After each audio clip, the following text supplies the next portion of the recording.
In a kingdom by the sea, where the waves kissed the golden sands and traders filled the air with their shouts and songs, there lived a fisherman named Kola. He was not wealthy, nor did he live in a grand house. His clothes were simple, his hands rough from years of casting nets. Yet Kola was known for something rare: his word. In that kingdom, if Kola said yes, it was yes. If he said no, it was no. People trusted him more than they trusted gold. But one day, his honesty would be tested in a way he never imagined. The sun was just rising, painting the waters with streaks of red and gold. Kola cast his net far into the sea, praying for a good catch. The waves tugged, the ropes strained, and when he pulled it back, his eyes widened. Among the wriggling fish lay a small wooden chest, worn by the sea, yet sealed tight. With trembling hands, Kola opened it. Inside lay a pair of golden scales, shining, perfect, almost alive. He gasped. These were no ordinary scales.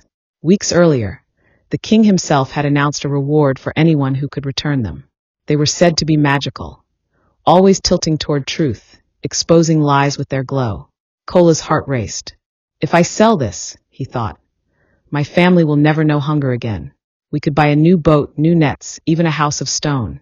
But then, like a whisper in the wind, his conscience spoke. This does not belong to you. That night, Kola hardly slept. His children huddled close, their stomachs rumbling with hunger. His wife whispered, maybe we could keep it, just for a while. But Kola shook his head. A man's word, he said softly, is heavier than gold. If I lose that, I have nothing. And so at dawn, he wrapped the chest carefully and made his way to the palace gates. The guards eyed him suspiciously. A poor fisherman bringing treasure? One sneered. Surely you stole it. Kola bowed low. I found it in the sea. It belongs to the king, not me. The guards laughed and mocked him, but word reached the king. And so Kola was brought before the throne.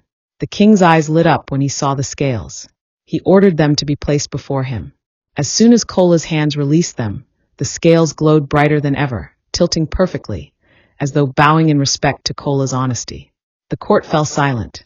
The king leaned forward. You could have sold this, fisherman. You could have kept it for yourself. Why return it? Kola looked down at his calloused hands. His voice was steady, though his clothes were ragged. Your Majesty, wealth can be stolen. Power can fade. But once a man loses his integrity, he has nothing left. That is why I return it to you. The king rose from his throne, eyes shining with admiration. You speak with wisdom greater than any noble in this hall.